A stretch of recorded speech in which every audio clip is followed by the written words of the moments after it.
Shalom. గట్టిగా చెప్దాం.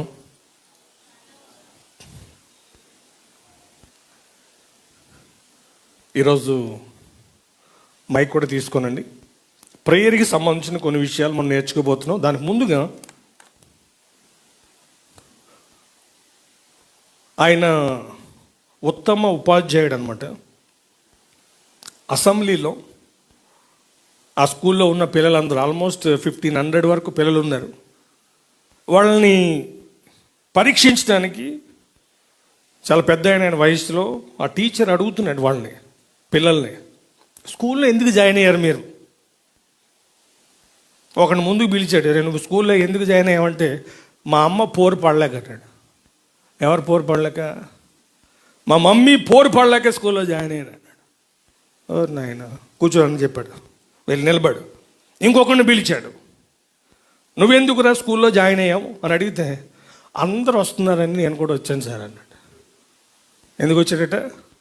అందరూ వెళ్తున్నారు, మా గల్లీలో ఉన్న వాళ్ళందరూ కూడా పాల్పం పట్టుకుని పైగా వాళ్ళు యూనిఫామ్ వేసుకుని వేసుకుని అది చూస్తే ఆడికి ఇంట్రెస్ట్ అయ్యి సంతోషం అయ్యి నాకు కూడా అలా ఉంటుంది కదా స్కూల్కి వెళ్తే అని చెప్పి ఈ సూట్లు బూట్లు కోసం ఏం చేసాడు, వాళ్ళతో పాటు వెళ్ళిపోయాడు. నువ్వు కూడా కూర్చోరని చెప్పి నిలబడరని చెప్పాడు. ఇంకొక ఆయన్ని పిలిచాడు, నువ్వెందుకు రా స్కూల్లో జాయిన్ అయ్యావని అడిగితే వాడు ఏమన్నాడంటే, మరి చదువుకుంటే డబ్బులు వస్తాయి కదా, కోటి విద్యలు. మా నాయన్ని చూశాను, మా తాతను చూశాను, వాళ్ళు పొద్దుగాల సాయంత్రం వరకు కష్టపడుతున్నారు, కానీ వాళ్ళకి ఏదో తింటానికి సరిపోతుంది, కానీ చదువుకుంటే పైసలు సంపాదిస్తాం. ఏం సంపాదిస్తాడా? పైసలు. నేను మంచిగా చదువుకుంటాను, మంచి ఉద్యోగం సంపాదిస్తాను, ఈ రీతిగా నేను హ్యాపీగా నాకు కావాల్సినవన్నీ కూడా కొనుక్కుంటాను. మా ఇంట్లో ఒకటి ఉంటే ఒకటి లేదు. మా నాయన అదే చెప్పాడు, నువ్వు బాగా చదువుకోరా, నీకు అన్నీ అదే చెప్పేవాడు అటు వాళ్ళ నాయన. డబ్బుల కోసం చదువుతున్నాయని చెప్పాడు. ఓకే, ఇట్లాంటి వాళ్ళు కూడా ఉంటారు కదా అవండి. ఆయన వెళ్ళిపోయాడు.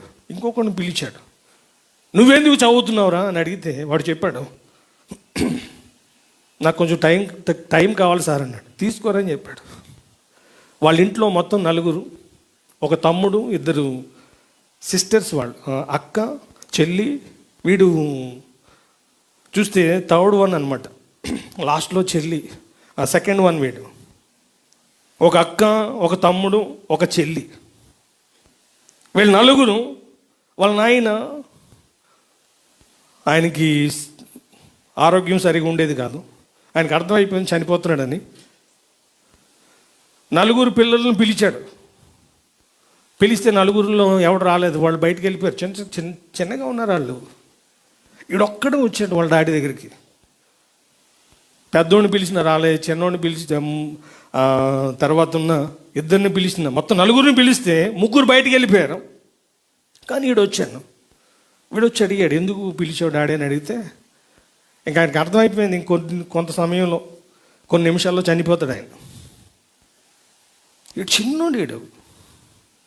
కానీ ఆ తండ్రికి ఏమనిపించిందంటే, నా మాట వింటాడు వీడు. ఆడి చేతులు చేయి పెట్టాడు అనమాట. నేను బ్రతకనరా, చనిపోతాను, నువ్వే మమ్మీని, అక్కని, తమ్ముడిని, చెల్లిని చూసుకోవాలి. మాటే. ఆడికి ఏం అర్థం కావట్లేదు. కానీ దేవుని కృప కొందరి మీద ఉంటుంది. సమూయేలుకి ఎలా అర్థమైంది? దేవుడు చెప్పింది 3వ అధ్యాయంలో. వీడన్నాడు, వాళ్ళ డాడీ మీద చెయ్యేసి, తప్పకుండా నేను చూసుకుంటాను, నువ్వు ఏడవద్దు డాడీ అని చెప్పి వాళ్ళ నాయన్ని, అసలు వీడు ఏడవట్లేదు, చాలా కాన్ఫిడెంట్గా ఉన్నాడు. తప్పకుండా అక్కని నేను చూసుకుంటా, తమ్ముడు నేనే చూసుకుంటా, చెల్లి నేనే చూసుకుంటా, అమ్మ నేనే చూసుకుంటా, మాట ఇస్తున్నా నేను అన్నాడు. అలా అన్నాడు, లేదా చనిపోయాడు. అప్పుడు టీచర్ చెప్పాడు, నా తండ్రి చనిపోయినప్పుడు నువ్వు చదువుకుని ఇలా చెయ్యాలి నువ్వు అని నన్ను నా దగ్గర మాట తీసుకున్నాడు. కాబట్టి నేను స్కూల్కి వచ్చిన, నేను ఎక్కడున్నా నా తండ్రి చెప్పిందే కనపడుతుంది.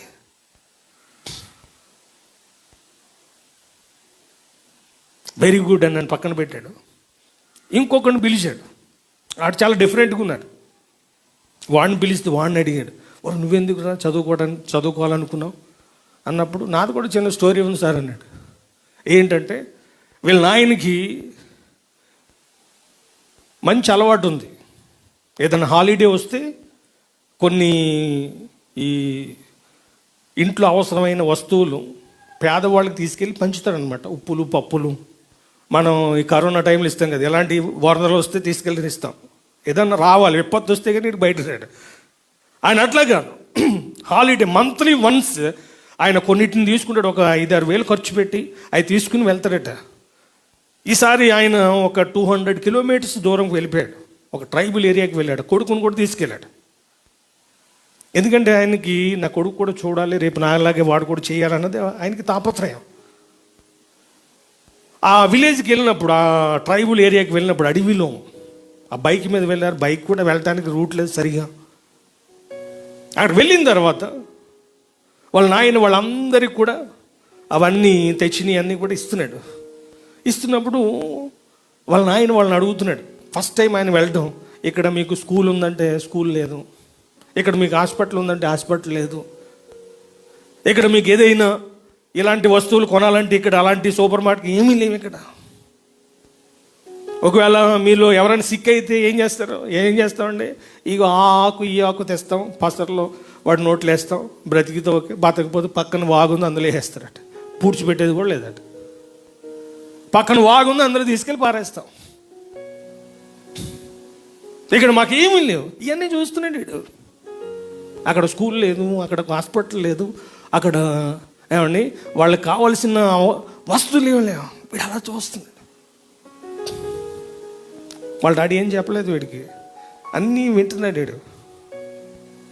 తర్వాత వీడి ఇంటికి వచ్చిన తర్వాత వీడికి అనిపించింది అనమాట, నేను బాగా చదువుకునే అక్కడ ఒక స్కూల్, అక్కడ ఒక హాస్పిటల్, ఇక్కడ ఉన్నవి అక్కడ నేను పెట్టాలి అని చెప్పి వాడికి ఆ చిన్న వయసులో అది మైండ్లో పడిపోయింది. అది తర్వాత కొన్ని రోజులకి వీడు కలెక్టర్ అయ్యాడు. ఆ ఊర్లో హాస్పిటల్, ఆ ఊరికి రోడ్డు, ఆ ఊర్లో స్కూల్, ఆ ఊర్లో ఏదైతే కావాలో వాటర్, ఎవ్రీథింగ్. ఈయన టీచర్ ఈ మాట వినగానే వీడి ఫ్యామిలీ గురించి ఆలోచించాడు, వీడు సమాజం గురించి ఆలోచించాడు. రెండు వెరీ గుడ్. అందుకని అలాంటి వాళ్ళని ఇంకా వేరే ఆకర్షణలు పనిచేయవు. అందుకని ఈరోజు చూడండి, మనకి పిల్లల్ని వాడిని స్కూల్కి వెళ్ళినా కాలేజీకి వెళ్ళినా వీడికి యాంబిషన్ ఉండదు. ఎవరో ఒక ఆమె వస్తుంది, ఐ లవ్ యూ అంటుంది, అంతే. వీడు మెలికలు తిరిగిపోతుంది, ఆ చదువేటో పోతుంది. ఈరోజు దరిద్రం ఏంటంటే పిల్లల్లో బాయ్ ఫ్రెండ్ అది లేకపోతే ఏంటంటే ప్రెస్టీజ్ ఇష్యూ అంటే పడదు, ఎత్తి బొంద పెట్టాలనిపిస్తుంది.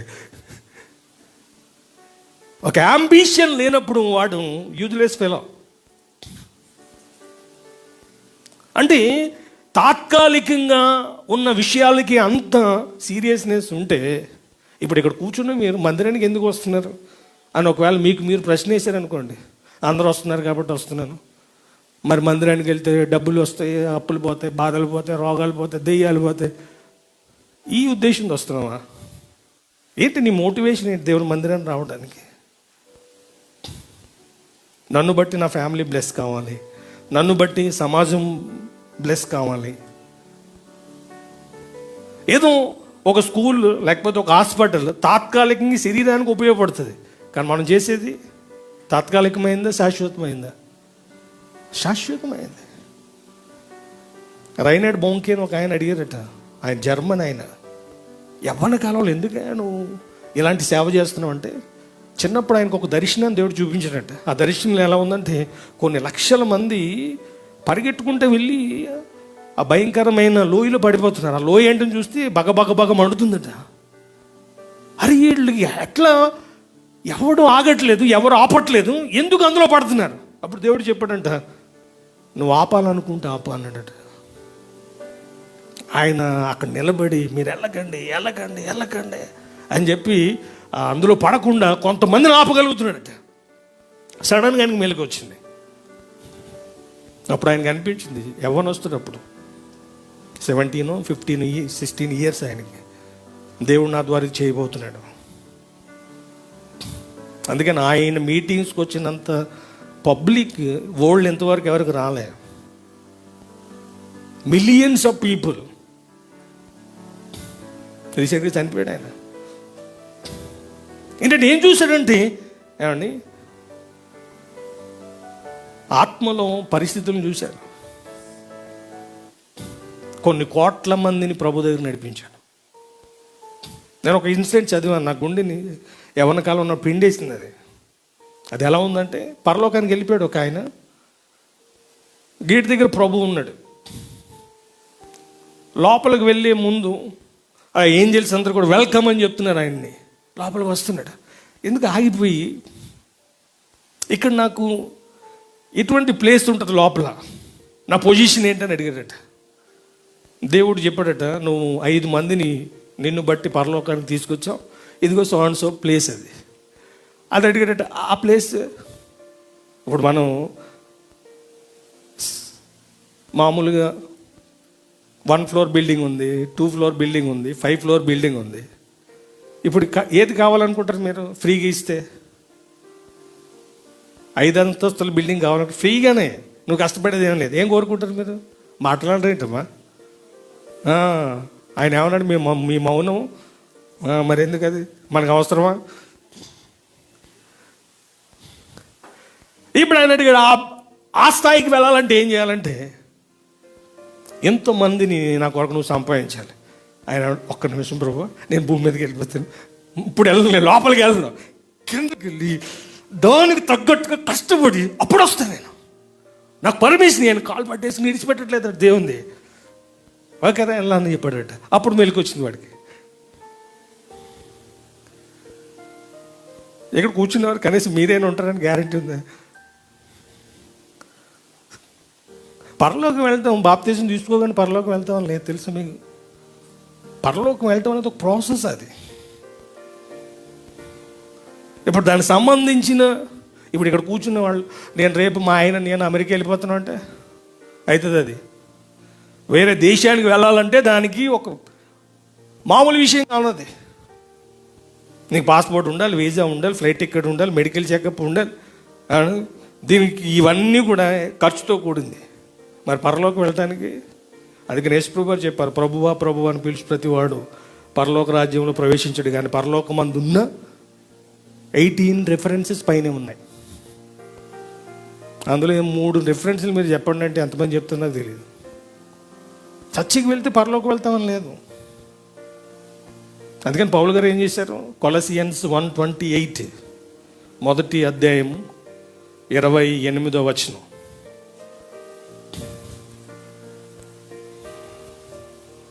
త్వరగా మైక్ ఆన్ చేసుకోమ్మా. ప్రతి మనుషుని క్రీస్తునందు సంపూర్ణునిగా చేసి ఆయన ఎదుట నిలవబెట్టవలనని సమస్త విధములైన జ్ఞానముతో మేము ప్రతి మనుషునికి బుద్ధి చెప్పుచు ప్రతి మనుషునికి బోధించుచు ఆయనను ప్రకటించుచున్నాము. ఏం చేయాలి? ఫస్ట్ ఏం చేసినట్ట? బుద్ధి చెప్పుచు. బుద్ధి చెప్పడం అంటే ఎంతమందికి ఇష్టం? బుజ్జగించడం అంటే ఇష్టం, బువ్వ పెట్టడం అంటే ఇష్టం. ప్రతి మనిషిని బుద్ధి చెప్పొచ్చు. పైన ఉంటుంది, క్రీస్తు ఎదుట ఏం చేయాలట? నిలబెట్టవలెనని. ప్రభు ముందు నిలబడటానికి అక్కడ ప్రాసెస్ ఉంది. Personal care. అది గుంపుగా పౌలు గారికి తెలియదు, కొన్ని లక్షల మందిని ఒక చోట గ్యాదర్ చేసి చేయగలడు ఆయన. అలా చేయలేదు ఆయన. యేసుప్రభు వారు కూడా కొన్ని లక్షల మందిని శిష్యులుగా చేయలేదు ఆయన. ఆయన తెలుసు ఎందుకు వస్తున్నారు వెళ్ళు. యోహాను సువార్త 5వ అధ్యాయం మనం చూస్తే రొట్టెల కోసం వస్తున్నారు అన్నాడు ఆయన. మిగతా 12 మంది దేని కొరకు వచ్చారు? అందుకని ఆయన అన్నాడు, మీరు నన్ను ఏర్పాటు చేసుకోలేదు కానీ నేను మిమ్మలను ఏర్పాటు చేసుకున్నాను. కాబట్టి పిలువబడిన వాళ్ళు చాలామంది ఉన్నారు, కానీ ఏర్పాటు చేయబడిన వాళ్ళకి అర్థమవుతుంది ఏంటి, నేను ఎక్కడ ఉండబోతున్నాను, నేను ఏం పొందబోతున్నాను. అందుకని పేతురు కూడా అదే అడిగాడు, మాకేంటి? 19వ అధ్యాయంలో 27వ వచనంలో మాథ్యూస్ గాస్పల్లో మనం చూస్తాం. Matthew 18 and 17, 27 ఏమన్నాడమ్మా? మత్తయి సువార్త 19:27. నువ్వు మైక్ నత్వాన్ని ఆపు, మా కలప ఆన్ చేసి పెట్టు అమ్మా. రైట్ చదవాలి. మిస్ అయిపోయిందా? పేతురు, ఇదిగో మేము సమస్తమును విడిచిపెట్టి నిన్ను వెంబడించితిమి గనుక మాకేమి దొరుకునని ఆయనను అడుగగా, చాలమ్మా, ఇది అడగగానే నీకు ఒక 50 తులాలు బంగారం,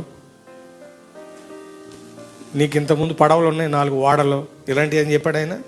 అసలు ఆయన మాట్లాడింది చూస్తే దేని గురించి మాట్లాడుతున్నాడు ప్రభు? 28 చూడండి, 28 చూడండి. యేసు వారితో ఇట్లా, నేను పునర్జనమందు మనుష్య కుమారుడు తన మహిమగల సింహాసనము మీద ఆసీనుడై ఉండునప్పుడు నన్ను వెంబడించిన మీరును 12 సింహాసనముల మీద ఆసీనులై ఇశ్రాయేలు 12 గోత్రముల వారికి తీర్పు తీర్చుదురు. ఏంటంటే వాళ్ళ పొజిషన్ ఏంటి హెవెన్లో? ఏమండి, ఇశ్రాయేలు 12 గోత్రాలకి తీర్పు తీరుస్తారు. భూమి మీద ఉన్న వాళ్ళ పరిస్థితి ఏంటి? పేతురుని ఎలా సిలువేశారండి? తల క్రిందులుగా వేసేసారు. మన ఇండియాకి వచ్చిన తోమని ఎలా చంపారు? త్రిశూలంతో చంపేశారు. యాకోబుని ఎలా చంపారు? 12 అధ్యాయంలో శిరచ్ఛేదనం చేసేసారు. పౌల్ని ఏం చేశారు? శిరచ్ఛేదనం చేసేసారు. యోహాన్ని ఏం చేశారు? వేడి నూనెలు వేసినా చావలేదట. ఎంత చంపడానికి ప్రయత్నం చేసినా చావలేదట అని చెప్పి తీసుకెళ్ళి పద్మాస దీపంలో పడేశారు. జనసంచారం లేనిది. మళ్ళీ అక్కడ పడితే తీసుకురావడానికి కూడా నో వేస్. కానీ అక్కడ ఉన్నప్పుడు ప్రత్యక్షత ఆయనకి. హల్లెలూయా, రెవల్యూషన్. అందుకని యేసు ప్రభు వారి టీంలో 3 టీంలు ఉంటాయి. 12 మందిలో 3 భాగాలు చేశాడు దేవుడు. 3 భాగాల్లో మొదటి భాగం ఎవరు? 9 మెంబర్స్. రెండో భాగం ఎవరు? పేతురు, యాకోబు, యోహాను. మనం చూస్తాం 2 సందర్భాలు మీకు జ్ఞాపకం చేస్తారు. ఇది మొదటి రాజుల గ్రంథంలో 3వ అధ్యాయంలో ఒక సందర్భాన్ని మనం చూస్తాం. తర్వాత మొదటి రాజుల గ్రంథం 8వ అధ్యాయంలో కూడా ఒక ప్రార్థన చూస్తాం. సొలొమోన్ లైఫ్ టైంలో చేసిన వెరీ పవర్ఫుల్ ప్రేయర్ ఇది. దేవుడు ఆ ప్రార్థనకి ముగ్ధుడైపోయాడు. ఈ 8వ అధ్యాయంలో ఉన్న ప్రేయర్ కూడా ఆల్మోస్ట్ 66 వర్సెస్ ఉన్నాయి, 66 వచనాలు. ఇదే విషయాన్ని ఫస్ట్ క్రానికల్, మొదటి దినవృత్తాంతాల గ్రంథం 1వ అధ్యాయంలో మనం చూస్తాం. అలాగే రెండవ దినవృత్తాంతాల గ్రంథం 1వ అధ్యాయంలో, 2వ దినవృత్తాంతాల గ్రంథం 7వ అధ్యాయంలో కూడా సేమ్ రిపీట్ అవుతుంది. ఇక్కడ ఏదైతే మనం రాజుల గ్రంథం 3లో, రాజుల గ్రంథం 8లో ఏదైతే రాయబడిందో సేమ్ అయ్యే విషయాలు మనకి 2వ దినవృత్తాంతాల గ్రంథం 1వ అధ్యాయంలో, అలాగే 2వ దినవృత్తాంతాల గ్రంథం 7వ అధ్యాయంలో మనకి కనిపిస్తాయి. ఇక్కడ సొలొమోను ప్రార్థన చేయటం, దేవుడు ఆన్సర్ ఇవ్వటం. అమ్మా, నిజంగా దేవునికి సొలొమోనుకి ఉన్న ఆ రిలేషన్, అంటే ప్రార్థన చేసే వారి విషయంలో దేవునికి ఉండే ఆ తపన ఆ రోజైనా ఈ రోజైనా సరే మారిందంటారా? మారలేదు. దానికి ముందుగా మనం ఒక వాక్య భాగాన్ని ఓల్డ్ టెస్టిమెంట్ నుంచి మీకు చదివి వినిపిస్తాను. మీరు ఇంతకుముందు కూడా మీరు ఆ మాట చూసే ఉంటారు. తీసిన వాళ్ళు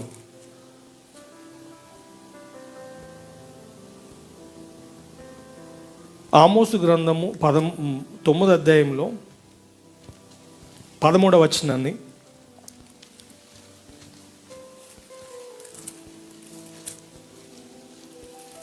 తీసిన వాళ్ళు త్వరగా చదవండి.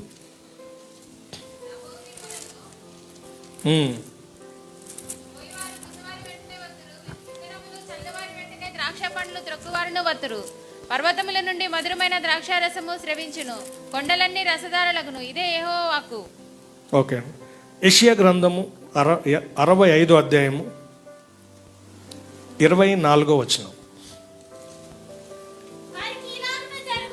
వారికి ఎలాగూ జరుగును, వారు వేడుకొనక మునుపు నేను ఉత్తరం ఇచ్చేదను. అంటే అర్థం ఏంటి? నువ్వు ప్రార్థన చేయకముందే దేవుడు ఏం చేస్తాడట? ఆన్సర్ ఇస్తాడు. నెక్స్ట్, వారు మనవి చేయుచుండగా నేను ఆలకించేదను. అక్కడ మనం చదివిన రిఫరెన్స్ ఏంటి? ఆమోస్ గ్రంథంలో విత్తువారు వెంటే, అదేంటది? విత్తిన తర్వాత ఎన్ని రోజులు పడుతుంది? ఒక విత్తనాన్ని భూమిలో నాటితే అది పండడానికి, మళ్ళీ పంటగా మారడానికి ఆల్మోస్ట్ 6 months పట్టవచ్చు, లేకపోతే 4 months పట్టవచ్చు, కొన్ని 1 year పడుతుంది. కానీ ఇక్కడ ఏమనుందంటే దున్నువారు వెంటే కోయివారు వస్తారట. ఇక విత్తనాలు కూడా వేయకముందే దున్నుతుండగానే వెనకాల ఏమొస్తారట? అలా దున్నిన వెంటనే విత్తనాలు వేయాలి. విత్తనాలు వేసిన కొంతకాలాన్ని కోయాలి. ఈ మొదటి రాబోయే దినములలో అంటే ఈ దినాలంటే ఆ టైంలో, రాబోయే దినాలంటే నేనైతే మన టైం అనుకుంటాను. This is our time. రాబోయే దినాలు ఎలా ఉంటుందంటే కోయివారు దున్నివారు వెంటే వస్తారట. అంటే ఇప్పుడు కోయాలి అంటే ఏం చేయాలి? దున్నాలి. అందుకని ఏం విత్తుతామో యేసుప్రభు వారు కూడా 6-7 గలతీయన్స్ 6-7 అనుకుంటానమ్మా. గలతీ పత్రిక. మోసపోకుడి, దేవుడు వెక్కిరింపబడడు. మనుషుడు ఏమి విత్తునో ఆ పంటనే కోయును. గుడ్. కాబట్టి ఇక్కడ విత్తనములు చల్లు వారి కొన్ని నెలలకి అని లేదు, అక్కడ వెంటనే అలా విత్తనాలు చల్లారు లేదో ఏం చేస్తారట? కోసేస్తారట. దున్నారో లేదో ఏం చేస్తారు? ఏమండి? ఇది ఈ దినాల్లో దేవుడు చేయబోతున్నాడు. కోయాలన్నా ఏమండి 2 జరగాలి, దున్నటం, విత్తటం. మన విషయ గ్రంథం 55లో చూసాం, వారు వేడుకొనక మునుపు నేను వారి మొనవి ఆలకిస్తాను. వారు మొరపెట్టుచుండగా, కొన్ని సమయాలు ఆమెన్ అనే ఆ పదం బైబిల్లో కొంతమంది భక్తులు ఉపయోగించలే. ఇంకా వాళ్ళు ఆమెన్ అనక ముందే, ఫర్ ఎగ్జాంపుల్ ఏలియా చాప్టర్ 18 1 Kings ఏం జరిగింది తెలుసా? కర్మేలు పర్వతం మీద ప్రార్థన చేయుచుండగా అని ఉంటుంది.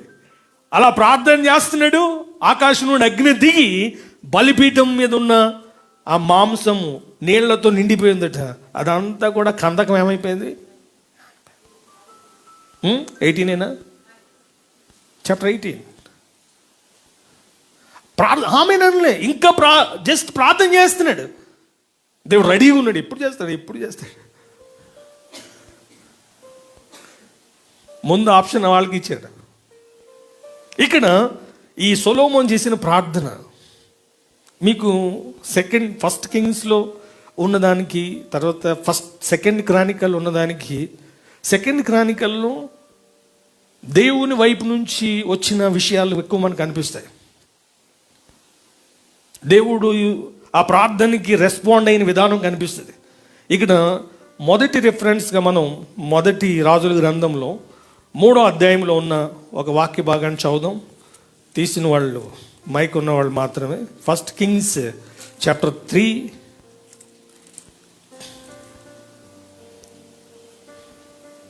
4-5 వచనాలు. గిబియోను ముఖ్యమైన ఉన్నత స్థలమై ఉండెను గనుక బలుల నర్పించుటకై రాజు అక్కడికి పోయి ఆ బలిపీఠము యొద్ద 1000 దహన బలులను అర్పించెను. గిబియోనులో యెహోవా రాత్రివేళ స్వప్నమందు సొలొమోనునకు ప్రత్యక్షమై, నేను నీకు దేనినిచ్చుట నీకు ఇష్టమో దానిని అడుగమని దేవుడు అతనితో సెలవియ్యగా. చాలు. నేను ఈ వాక్యాన్ని చదువుతున్నప్పుడు అంతకుముందు కూడా దావీదు కానీ సౌలు కానీ వీళ్ళు దేవునికి ఆ రీతిగా అర్పించారు. కానీ ఈ యొక్క సొలొమోను అర్పించిన దానికి ఇంతగా దేవుడు రెస్పాండ్ అవ్వడం, ఇంకా ప్రార్థన చేయలేదు ఆయన. ఇంకా ప్రార్థన చేయడం స్టార్ట్ చేయలేదు ఆయన. దేవుడు ఇక్కడ ఏమని రాయబడింది? నీకు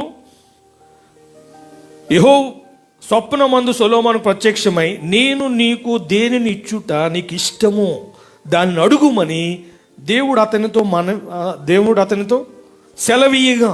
మనకి న్యూ టెస్ట్మెంట్లో మనం చూస్తాం, యోహాను సువార్త 15:7 నా యందు మీరు, మీ యందు నా మాటలు నిలిచి ఉన్నట్లయితే మీకు ఏది ఇష్టమో. ఎందుకు ఇలా దేవుడు సొలొమోను విషయంలో ముందే ఎందుకు ఇలా మాట్లాడాడు? దానిపైన ఉన్న వచనాన్ని చదివితే మీరు 3వ వచనాన్ని ఒకసారి చూడండి.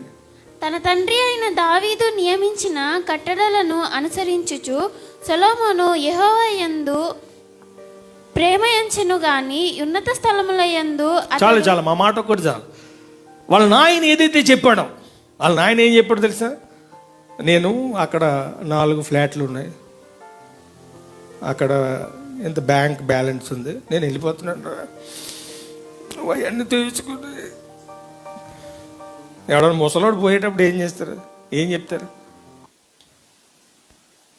అమ్మా దేని గురించి ఇప్పుడు రేపు మనం కూడా వెళ్ళిపోతాం, వెళ్ళిపోయే ముందు ఏం చెప్తాం మీరు గుర్తుపెట్టుకోండి. ముందే దానికి సంబంధించిన ప్రత్యక్షత కలిగి ఉండండి.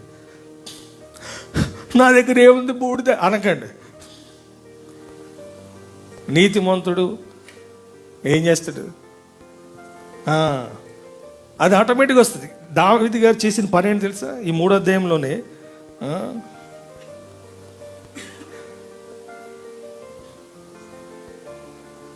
2వ అధ్యాయంలోకి వెళ్తే 1 Kings chapter 2లో 2వ వచనాన్ని ఒకసారి నేను చదువుతున్నాను.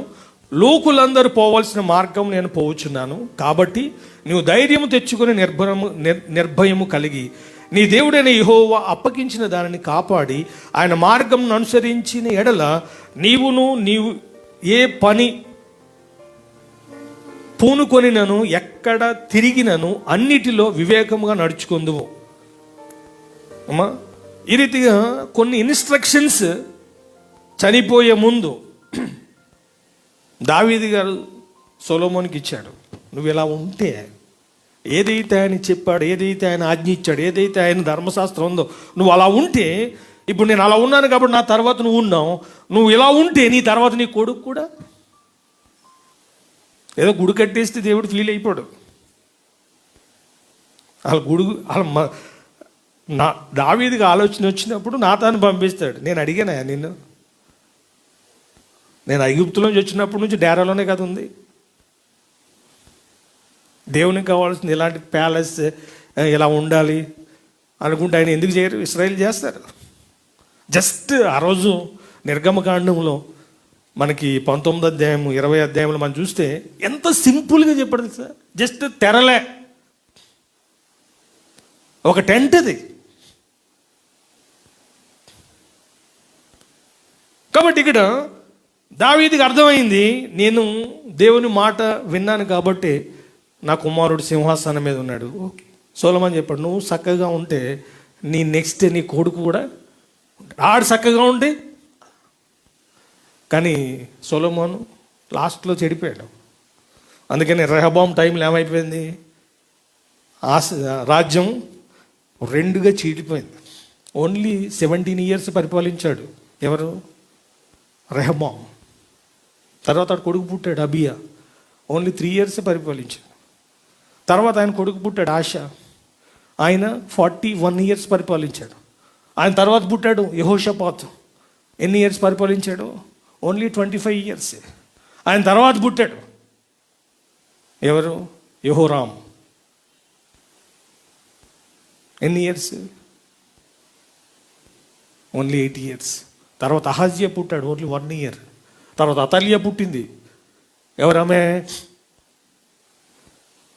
ఏమండి, అహాజ్యా తల్లి 6 years పరిపాలించింది. ఆమె తర్వాత వచ్చాడు యోవాష్, 40 years పరిపాలించాడు. యోవాష్ తర్వాత వచ్చాడు అమజ్యా, ఏమండి 29. తర్వాత ఉజ్జియా 52. తర్వాత యోతాము 16, అహాజ్ 16, హిజ్కియా 29. ఈ రీతిగా అది ఏమైపోయిందంటే రాను దరిద్రంగా మారిపోయింది. చక్కగా లేరు వాళ్ళు. కాబట్టి ఇక్కడ దేవుడు సొలొమోనుకి ప్రత్యక్షం కావటానికి గల ఉద్దేశం ఏంటంటే తండ్రి ఏదైతే చెప్పాడో దాన్ని ప్రేమించాడట. దేవుని వాక్యాన్ని ప్రేమించాడు. ఈరోజు చాలామంది బైబిల్ చదివే వాళ్ళు ఉన్నారు, కానీ ఇష్టపడి చదివేది వేరు. ఎందుకు గుర్తుండదు తెలుసా మీకు? ఇష్టపడాలి, దాని మీద ఏముండాలంటే ఎఫెక్షన్ ఉండాలి. అందుకని యెహోవా ధర్మశాస్త్రం నందు ఆనందించుచు అప్పుడు ఉంటే దివారాత్రం ధ్యానించేవాడు. నువ్వు ఆవిలింత ముఖం పెట్టుకుని చదివి తేడా అవుతుంది. ఆయన నువ్వు బైబిల్ తీసాక పోయా అట్నుండేట. బైబిల్ అనగానే అందుకని ఒక దైవజనుడు చెప్పాడు, మీకు నిద్ర రావట్లేదా బైబిల్ చదవండి, వచ్చేస్తుంది, మీకు ఈజీగా వచ్చేస్తుంది. అలా బైబిల్ చదివేటప్పుడు మామూలుగా ఇశ్రాయేల్ ఏం చేస్తుంది తెలుసా? ధర్మశాస్త్రం దగ్గర కూర్చునే ముందు వెళ్ళిపోయి చేతులు కాళ్ళు కడుక్కుని అలా ఒక సిస్టమేటిక్, యూట్యూబ్లో చూడండి వాళ్ళు ఎలా చదువుతారు.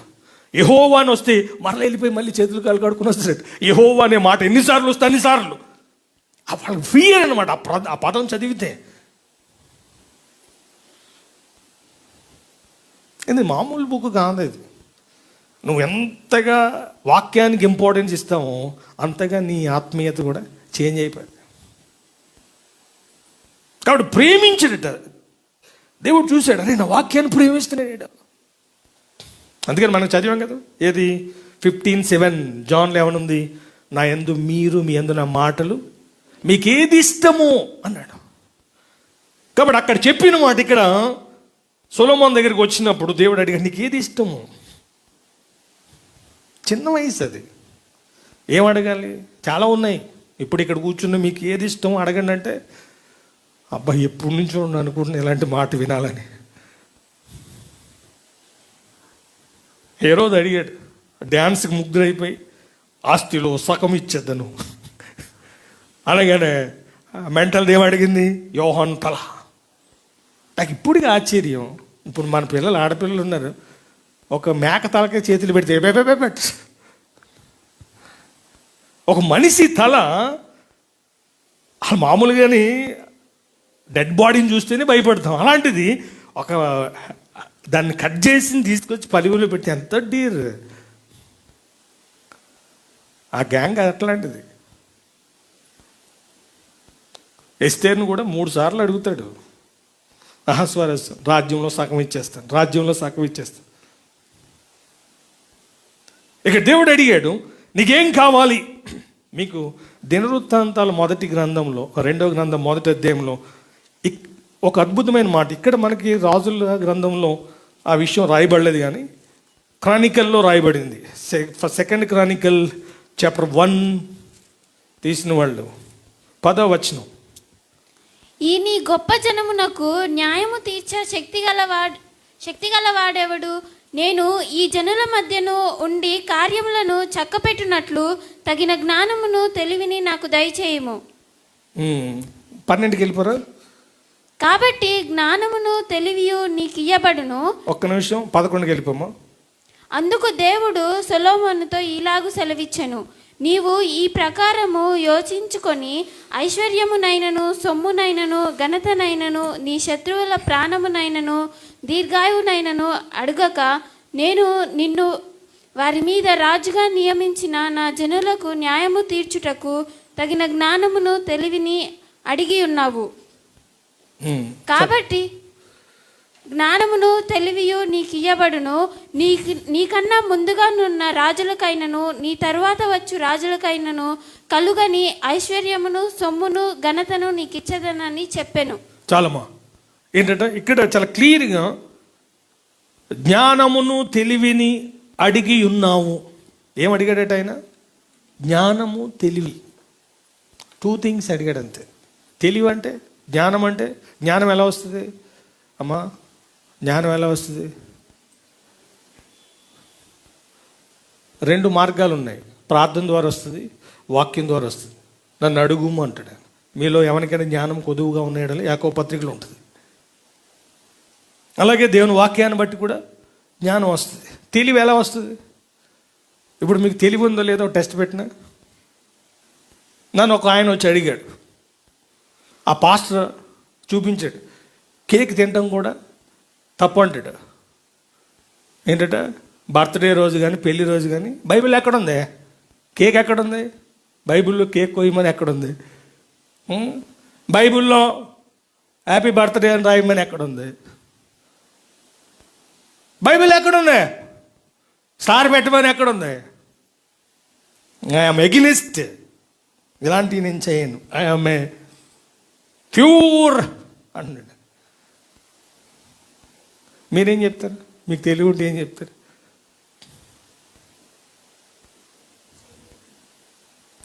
గట్టిగా చెప్పాలి. గుడ్, అంతే సింపుల్. కేక్ పెట్టొద్దని బైబిల్ ఎక్కడుంది? కేక్ తినొద్దని బైబిల్లో ఎక్కడుంది? ఉందా? లేదు, నిన్నెవడు చెప్పమన్నాడు? బైబిల్లో 2 మాటలు చెప్పాడు. ఉన్నది తీయటానికి లేదు, లేనిది పెట్టడానికి లేదు. అర్థమైందమ్మా? లేదు, అది తినమని లేదు, పెట్టమని లేదు. ఫ్లైట్లు వెళ్ళమని ఉందండి, గ్యాస్ స్టవ్ వాడమని ఉందా? ఇలా చెప్పుకుంటూ పోతే చాలా వస్తాయి. నీకు మనస్సాక్షి దేవుడు పెట్టాడు. ఏది తప్పు ఏది ఒప్పు నీకు కూడా దేవుడు స్వాతంత్రం కొన్నిటి మీద ఇచ్చాడు. అందుకని ఈ స్వాతంత్రం ఉంది కదా అని చెప్పి నేను శరీర సంబంధిగా ఉండనంటాడు పౌలు. శరీర సంబంధమైన విషయాలని దానికి ఉపయోగించదు, స్వాతంత్రం ఉంది. అందుకని బైబిల్లో యెహోషువ ప్రార్థన చేయకుండా హాయి మీదకి వెళ్ళిపోయాడు. దేవుడు నువ్వు ప్రార్థన చేయకుండా వెళ్ళావు దాని గురించి అనలే. ఒకడు ఆకాన్గాడు ఉన్నాడు 7వ అధ్యాయంలో యెహోషువ గ్రంథంలో, వాడు మిస్టేక్ చేశాడు. నువ్వు ఎందుకు ప్రార్థన చేయలేదు అనలే. కొన్నిటికి దేవుడు మనకి ఏమి ఇచ్చాడు? స్వాతంత్రాన్ని ఇచ్చాడు. దాన్ని ఏం చేయకూడదు. తెలివి ఉన్నప్పుడు ఏం చేస్తామంటే సమయోచితంగా ప్రవర్తిస్తాం. హల్లెలూయా. ఏమండి, తెలివి లేనప్పుడు ఏమవుతుంది? తెలివన్న చదివితే రాదు, అది దేవుడిచ్చే గ్రేస్. అది కొందరు పనులు చేసేది ఎలా ఉంటుందంటే చూస్తే ఈ తెలివైనడు అనిపిస్తుంది. కొందరు పనులు చూస్తే ఎలా ఉంటుందంటే చూసిరా అంటే తగలబెట్టి వస్తాడు. హల్లెలూయా. ఏమండి, మీకు ఇంతకుముందు కూడా చెప్పాను, సొలొమోనుకి దేవుడు ఇచ్చిన జ్ఞానం ఇచ్చాడు, తెలివి ఇచ్చాడు. ఇక్కడ ఒక ఇన్సిడెంట్ జరిగింది, మనందరూ తెలిసేది. ఒక అబ్బాయిని తీసుకుని 2 స్త్రీలు వచ్చారు. అది తెలివి, అది జ్ఞానంగా తెలివి. అది ఈ నా కొడుకు అంటే ఈ నా కొడుకు అంటే అప్పుడు ఆయన ఏం చేశాడు? 2గా కట్ చేసేసి ఎవరి కాళ్ళకి ఇచ్చేయి అన్నగానే, ఏ తల్లి అయితే కందో బైబిల్ ఇలా రాయబడింది, పేగులు తరుక్కుపోయిందంట. ఆ బిడ్డను చంపొద్దు కానీ ఆమెకి ఇచ్చేసే అన్నాడట. ఆమెకి ఇచ్చేసేయండి అని చెప్పింది. ఆమె ఏమంటుంది? లేదు లేదు 2గా చేసేసి దానికో మొక్కని దీన్ని నాకో మొక్క ఇచ్చేసేయండి. అప్పుడు సొలొమోను అన్నాడు, అలా చేయొద్దు. మొదటి ఏ తల్లి అయితే చావు కోరుకోలేదో ఒరిజినల్ ఆమె, అది తెలియదు. కాబట్టి తెలివి ఉన్నప్పుడు ఏమవుతుందో తెలుసా? వివేకంగా ప్రవర్తిస్తాం. జ్ఞానం ఉన్నప్పుడు ఏం చేస్తాం అంటే, బైబిల్లో జ్ఞానం అన్నది ఏంటంటే, జ్ఞానం అన్నది ఇల్లు కట్టబడును. నీకు జ్ఞానం ఉంటే నీకు ఏం కావాలో నువ్వు దాన్ని పొందితే ఏమవుతావు నీకు అర్థం ఉంది. జ్ఞానం లేనివాడు ఏం చేస్తాడు? ప్రతి మాట నమ్మేస్తాడు. జ్ఞానం కలిగిన వాడు,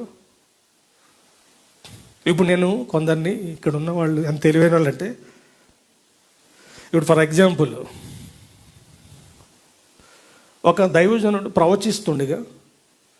ప్రవచిస్తున్న వెంటనే పక్కనున్న ఆయన చచ్చిపోయాడు. దైవజనుడు ప్రవచిస్తున్నాడు, వాడి గురించి ప్రవచించగానే స్పాట్లో చచ్చిపోయాడు. ఎవరు ఆయన అనగానే మీరు ఏం చేస్తారు? తెలివిగా కింద పెట్టి గూగుల్లోకి వెళ్ళిపోయి tick tick tick tick tick tick వచ్చేస్తుంది మీకు గూగుల్లో. యెహెజ్కేలు టైంలో జరిగింది. ఇప్పుడు బైబిల్లో గోల్డ్ గురించి ఎన్ని రిఫరెన్సెస్ ఉన్నాయి? ఆదికాండం నుంచి జెనసిస్ వరకు, రెవల్యూషన్ వరకు చదవాలంటే తెల్లారిపోతుంది కదా. ఎక్కడెక్కడ ఉంది? ఒకసారి గూగుల్లోకి వెళ్ళి కొట్టండి, 427 రిఫరెన్సెస్ వస్తాయి. ఎన్ని వస్తాయి? 427 రిఫరెన్సెస్ వస్తాయి. అందులో గోల్డ్ పెట్టుకోకూడదన్న రిఫరెన్స్ ఎన్ని వస్తాయి? ఓన్లీ 3 వస్తాయి. జెన్సస్ 35:4, ఎక్సడస్ 33:5, 1 Peter chapter 3 verses 2. ఇప్పుడు మీకు కష్టపడిన అవసరం లేదు. ఇంట్లో కూర్చుని ఫ్లైట్ టికెట్స్, ఇంట్లో కూర్చుని ట్రైన్ టికెట్స్, ఇంట్లో కూర్చుని జిప్టో. మేము ఆల్ నైట్ ప్రేయర్ చేసుకుంటున్నాం. మా పాస్టర్ అప్పటికి 12 అయిపోయింది.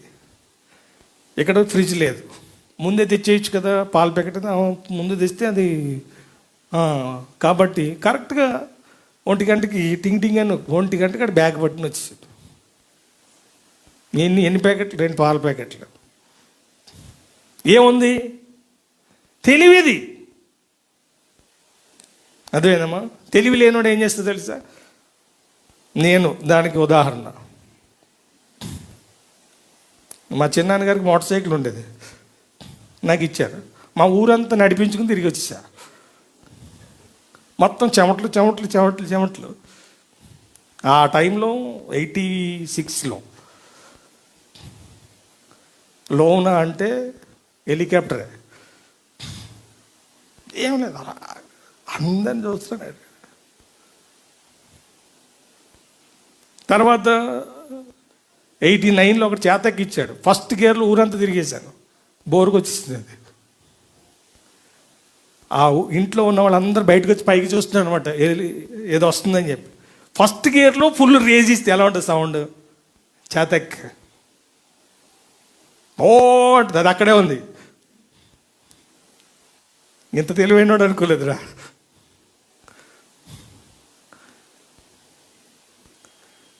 అమ్మా, కాబట్టి సొలొమోన్ అడిగింది ఏంటంటే జ్ఞానము, తెలివి. దేవునికి ఆత్మీయంగా చాలా అవసరం అది. ఎంతోమంది ఇక్కడ కూర్చున్న వాళ్ళు మీరు ప్రార్థన చేశారు. ప్రార్థన చేస్తే మీ దగ్గర ఉంటుంది అది. ప్రార్థన చేశానండి అంటారు కానీ దాన్ని పొందుకున్న వాళ్ళు, ఇప్పుడు మీకు జ్ఞానం ఉందనుకోండి, ఎంతమంది ప్రార్థన చేస్తే నిజం చెప్పండి? మీ లైఫ్లో జ్ఞానం కొరకు, తెలివి కొరకు ప్రార్థన చేసిన వాళ్ళు చేయొద్దండి. ఓకే, పొందుకున్నారా? ఇప్పుడు ఉంటుంది పండుగ. పొందుకున్నారా లేదా? సందిగ్ధులు ఉన్నారా? ఏదంటే ఏది గొన్నెం పెడతాడు ఈయన. ఇప్పుడు నేను ఒకరిని అడిగా, నేను కూడా చేశాను సార్ సొలొమోన్ లాగా అన్నాడు. ఓకే, జ్ఞానం పొందుకున్నాను. యాకోబు 3:17 చెప్పాను నేను.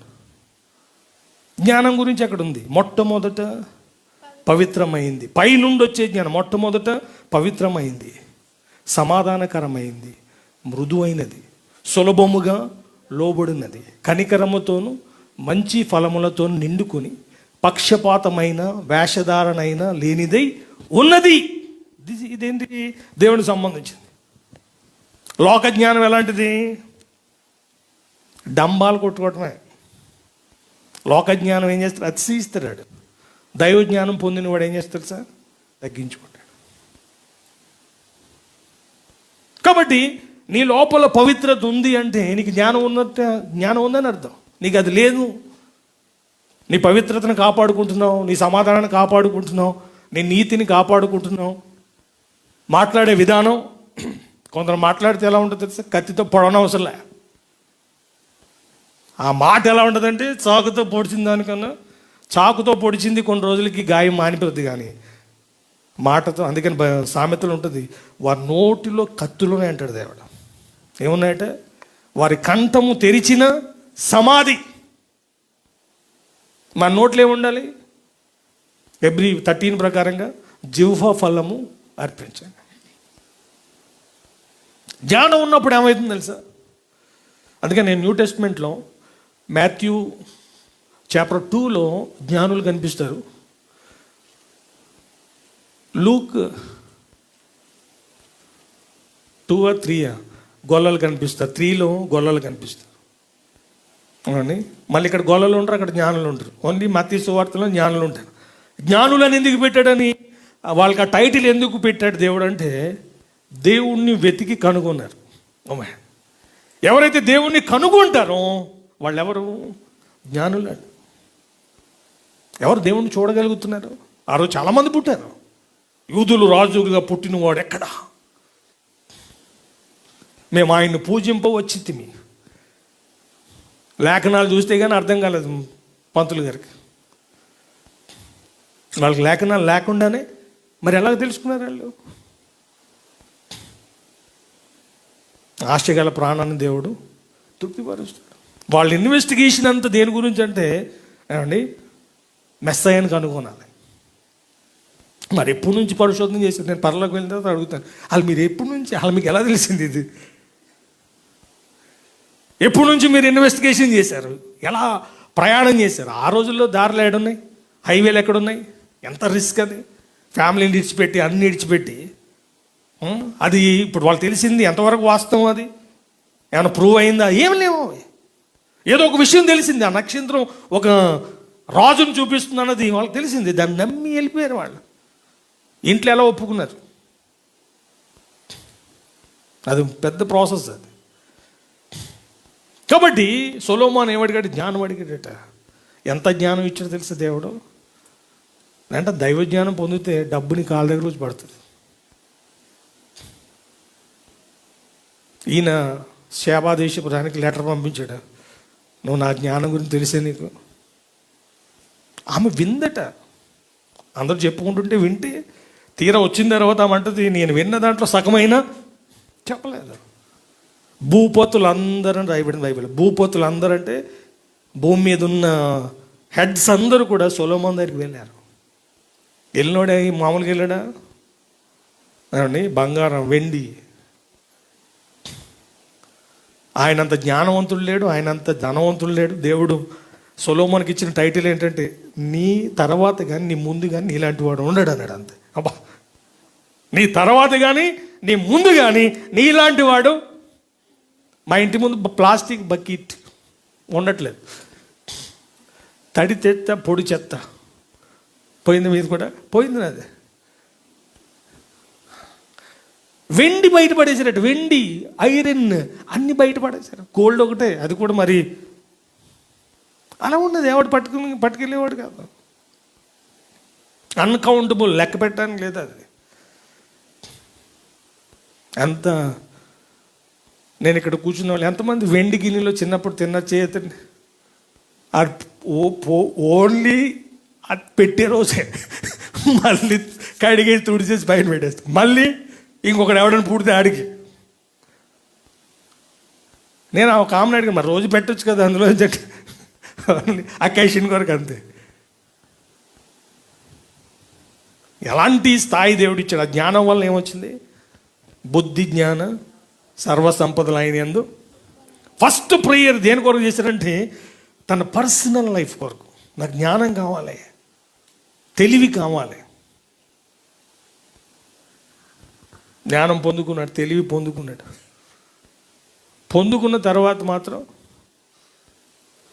ఏమండి, అందుకని పొందుకున్న తర్వాత ఏముండాలంటే, కారు అడిగా ఓకే దేవుడు ఇచ్చాడు, నువ్వు 120 కొడితే 140 కొడితే ఏమవుతుంది? ఉన్న పాటున వచ్చు పోతా పైకి. కంట్రోల్ ఉండాలి. అందుకని పౌలు గారు చేసిన పని ఏంటంటే, ఈయన లోక జ్ఞానాన్ని పొందుకున్నాడు. ఏమండి, పౌలు గారు దైవ జ్ఞానాన్ని పొందుకున్నాడు. అందుకని ప్రభువునందు ఏమండి 15:58 ఫస్ట్ కొరింథియన్స్లో మనం చూస్తాం. అదే ప్రసంగి రాస్తాడు ఆయన, వ్యర్థము వ్యర్థము వ్యర్థము వ్యర్థము, వేస్ట్ వేస్ట్ వేస్ట్ అంట. సూర్యుని క్రింద నరుడు పడు ప్రయాస అంతా కూడా. 2వ అధ్యాయంలో చాలా బాగుంటుంది. నేను తోటలు కట్టుకున్నాను, ఇండ్లు కట్టుకున్నాను, అది చేశాను, ఇది చేశాను, ఇన్ని చేశాను, అని చేశాను, అన్నీ చూసి అదేంటి దీని లాస్ట్ దీని యొక్క రిజల్ట్ ఏంటంటే వేస్ట్. అందుకని చివరి అధ్యాయం 12వ వచనంలో ఇదంతా విన్న తర్వాత తేలిన ఫలితార్థం ఏంటంటే, దేవుని యందు భయభక్తులు కలిగి ఉండటం కంటే ఇంకొకటి లేదంటాడు. చాలా విషయాలు చెప్పాడు. నాకు సైన్యం ఉంది, నాకు గుర్రాలు ఉన్నాయి, అవి ఉన్నాయి, ఇవి ఉన్నాయి.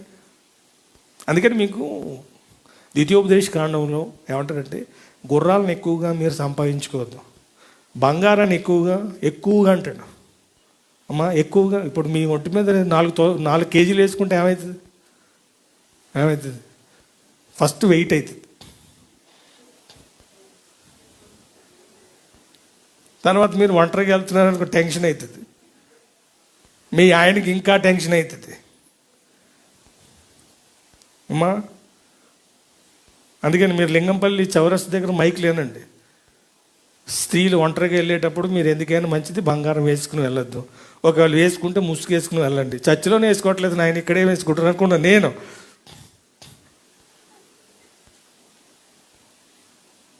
చెప్తాడు క్లియర్గా మైక్. మనకు ఓపిక ఎక్కడ విన్నాం కదా, తెగిపోయిందని తింటాం.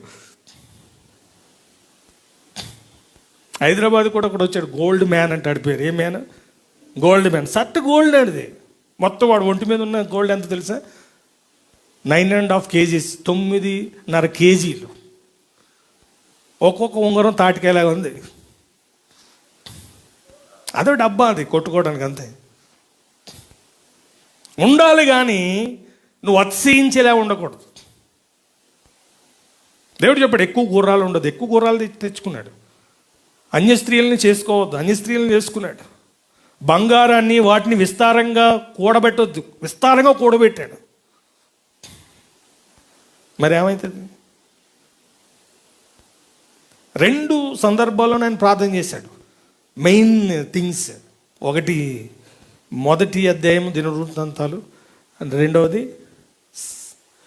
ఏమండి 6:7 ఆయన ప్రార్థన చేసింది ఉంటుంది. 7లో దేవుని రెస్పాన్స్ ఉంటుంది. 7 మనందరికీ ఫిమిలియర్ వర్డ్ ఏంటి తెలుసా? 14, 7:14. ఎవరు చెప్తారు చూడకుండా? అందులో 6 విషయాలు అనుకుంటాను. 6 థింగ్స్ ఉంటాయి, 6, 7 ఉంటాయి. మనం చేయవలసినవి 4, దేవుడు చేసే 3. నా పేరు పెట్టబడిన నా జనులు తమ్మును తాము తగ్గించుకొని నన్ను వెతికి చెడు మార్గమును విడిచి నన్ను వెతికి. నెక్స్ట్ ఇంకోటి ఉంది అక్కడ, చదవండి, బైబిల్ తీసి చదవండి. నా పేరు పెట్టబడిన నా జనులు తమ్మును తాము తగ్గించుకొని ప్రార్థన చేసి ఎస్ నన్ను వెతికి తమ చెడు మార్గములను విడిచిన ఎడల. చాలమ్మా చాలు, మళ్ళీ వద్దుగాని అక్కడికి. ఏంటి 4 విషయాలు ఏంటి? తమ్మును తాము తగ్గించుకొని, ప్రార్థన చేసి, నన్ను వెతికి, చెడు మార్గములను విడిచిన ఎడల. ఇవి మనవి. తర్వాత ఆయన, తర్వాత నెక్స్ట్. ఆకాశము నుండి నేను వారి ప్రార్థనను విని, అప్పుడు నేను వారి ప్రార్థన వింటాను, వారి పాపమును క్షమించి, వారి పాపములను క్షమిస్తాను, వారి దేశమును స్వస్థపరచుదును, వారి దేశమును స్వస్థపరుస్తాను. సొలొమోను ప్రేయర్కి దేవుడు ఇచ్చిన రెస్పాన్స్. అంటే సొలొమోను చేసిన ప్రార్థన దేని కొరకు అంటే, సెకండ్ది ఇశ్రాయేల్ దేశం కొరకు. మందిరాన్ని కట్టాడు, కంప్లీట్ అయిపోయింది. ఆ మందిరంలోకి వెళ్ళి ఇక్కడ చాలా బాగుంటుంది అన్నమాట. 7వ అధ్యాయంలో ఒకసారి ఆ రిఫరెన్స్ మనం చూద్దాం. 6. రాజును జనులందరూ. ఒక్క నిమిషం ఆగమ్మా.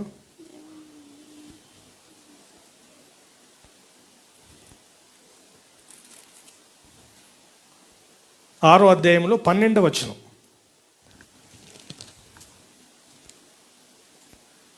ఇశ్రాయేలీయులందరూ సమాజముగా కూడి చూచుచుండగా యెహోవా బలిపీఠము ఎదుట నిలిచి తన చేతులు చాపి ప్రార్థన చేశాను. చేతులు చాపి ఏం చేశాడట? ప్రార్థన చేయటం మొదలు పెట్టాడు. ఈయన చాలా విషయాలు ప్రార్థన చేశాడు. ఏమని ప్రార్థన చేశాడంటే, మందిరం గురించి ప్రత్యేకంగా 11 విషయాలు ఉన్నాయి. మొట్టమొదటి చేసింది ఏంటంటే, ఇశ్రాయేలీయులు పాపం చేశారు, ఎవరికైనా వ్యతిరేకంగా ఏదైనా ప్రవర్తించారు, నీ మందిరానికి వచ్చి క్షమించమని అడిగితే వారిని క్షమించు, క్షమాపణ దయచేయి. లేకపోతే వాళ్ళని శత్రువులు తీసుకుని వెళ్ళిపోయారు, శత్రువులు వచ్చారు, నీ మందిరానికి వచ్చి వారు వచ్చి ప్రార్థన చేస్తే శత్రువుల నుండి వాళ్ళని విడిపించు. వాళ్ళ పొలాలకి మిడతలు పట్టిని లేదా తెగుళ్ళు పట్టిని ఆ పంట పాడైపోతుంది. మందిరానికి వచ్చి ప్రార్థన చేస్తే ఆ తెగుళ్ళ నుంచి ఆ పంటని కాపాడు. వాళ్ళకి ఏదైనా సిక్నెస్ ఉంది, ఏదన్నా వాళ్ళకి రోగాలు వచ్చినాయి, వచ్చి ప్రార్థన చేస్తే వాడిని స్వస్థపరచు. ఈ రీతిగా 11 రిఫరెన్సెస్ ఉన్నాయి. దీన్ని దృష్టిలో పెట్టుకుని ఏసుకి ఏం చేశాడు తెలుసా? హిజ్కియా చేసిన పని ఏంటంటే మనకి 29, 30, 31, 32 మా 32 వరకేనా, 29, 30, 31, 32 మా 4 చాప్టర్స్లో. అందులో హిజ్కియా ఏం చేశారంటే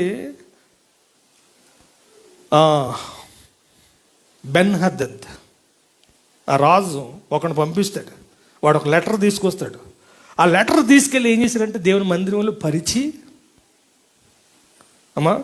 ఆ లెటర్ని సెన్హెరిబ్ అనే వ్యక్తి తీసుకొని లెటర్ పరిచి ప్రార్థన చేస్తాడు.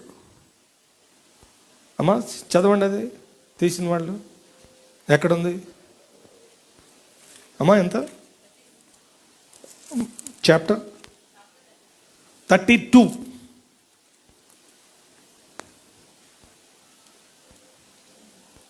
ఎంతమ్మా?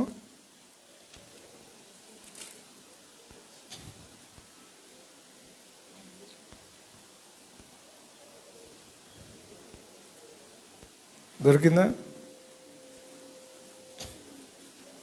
దొరకలేదా?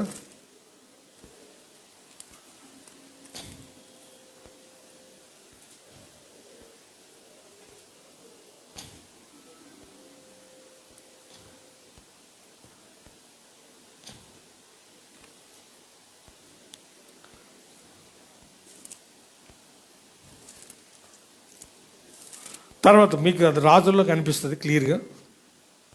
ఇక్కడ లెటర్ తీసుకువెళ్ళి నువ్వు తప్ప మాకు వేరే దిక్కు లేదు అని ప్రార్థన చేసినప్పుడు హిజ్కియా ఆల్రెడీ సొలొమోనుకి దేవుడు ఏం చేశాడంటే ప్రామిస్ చేశాడు, ఈ మందిరంలోకి వచ్చి నువ్వు అడిగినట్లుగా వాళ్ళు ఏ విషయం కొరకు అయితే ప్రార్థన చేస్తారో నేను వాటన్నిటికీ సమాధానం ఇస్తానని చెప్తాడు. ఆ టైంలో హిజ్కియా చేసిన ప్రార్థన ద్వారా దేవుడు ఏం చేశాడు, ఒక దేవదూతను పంపి 180,000 మందిని అస్సూరు సైన్యాన్ని హతమార్చేశాడు. అంటే ఈయన ఆ మందిరంలోకి వెళ్ళి దేని కొరకు ప్రార్థన చేశాడంటే ఆల్రెడీ రాయబడింది మనకి 56:7 యెషయా గ్రంథంలో ఒక మాట ఉంటుంది, 56వ అధ్యాయము 7వ వచనం, నా మందిరము సమస్త జనులకు ప్రార్థనా మందిరం అనబడను. కాబట్టి ఇప్పుడు మన మందిరంలోకి వచ్చినప్పుడు దేని కొరకు ప్రార్థన చేయాలి? ఇప్పుడు ఇక్కడ దేశం కొరకు ప్రార్థన చేస్తాడు ఈయన. మొదటిదేమో తన పర్సనల్, తన వ్యక్తిగత జీవితంలో ఏదైతే ప్రార్థన చేశాడో దాన్ని పొందుకున్నాడు. అలాగే ఇప్పుడు దేని కొరకు ప్రార్థన చేస్తున్నాడు? మందిరంలోకి వెళ్ళి దేశం కొరకు ప్రార్థన చేస్తున్నాడు. ఆల్రెడీ తిమోతికి రాసిన మొదటి పత్రిక 2వ అధ్యాయంలో మనకి సంబంధించిన 2 విషయాలు ఉన్నాయి, ఆత్మకు సంబంధించిన 2 విషయాలు ఉన్నాయి, శరీరానికి సంబంధించి 2 ఉన్నాయి. నువ్వు నెమ్మదిగా సుఖముగా, ఒకటి సంపూర్ణ భక్తియు మాన్యతయు కలిగి. సంపూర్ణ భక్తి మాన్యత అన్నది ఆత్మ సంబంధమైంది.